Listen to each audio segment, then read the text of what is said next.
Birgir, þetta fólk kannski ekki alveg eins og þið viljað? Nei. Hvað fór úrskeiðis? Það var eins og Álftnesingarnir bara vildu þetta meira? Já, þeir sýndu það allan, já, í upphafi. Og við svona komum kannski svolítið værukærir inn og spilum svona eins og við erum bara á æfingu. Og tókum ekki almennilega á þessu og þeir bara voru í 7. gílinn en við vorum kannski í 3. og 4. Þannig að það vantaði aðeins upp á þetta. Þið komu samt svona sterkir inn úr hálfleik og áttu góðan þriðja leik þetta, en kannski búin að búa ykkur til of mikla holu til þess að komast upp úr. Já, ég segi ekki að leikurinn hafi verið tapaður í fyrri hálfleik en þetta réðist mikið það. Þetta er sprækt lið og ungt lið.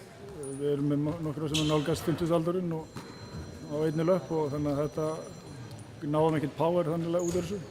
Og við vorum bara ekki nógu konsekvens í okkar aðgerðum. Fengum kannski körfu inn í. Tókum svo hann á léleg skotflötun eftir það, tókum svo aftur inn í og svona, þannig að við fylgdum ekki okkur planið þannig að. En nú eru þið að fara upp í aðra-deildina og þetta kannski skiptir ekki öllu máli upp á það er búið að tryggja það. Var það kannski eitthvað, heldur að það hefði verið svona í bak, eitthvað staðar inn í heilanum að rótast að þetta er svona kannski leikur sem skiptir ekki alveg öllu máli eða vildu þið taka deildarmeistaratitilinn? Já, bikarinn skiptir öllu máli í þessu, sérstaklega hérna heima. Hann Musteri Vass Williams sem búinn að reyna okkur einstaklega vel núna í vetur. Ávallt tilbúin að hliðra tímum og allir hérna í húsinu bara einstaklega hjálpsamir.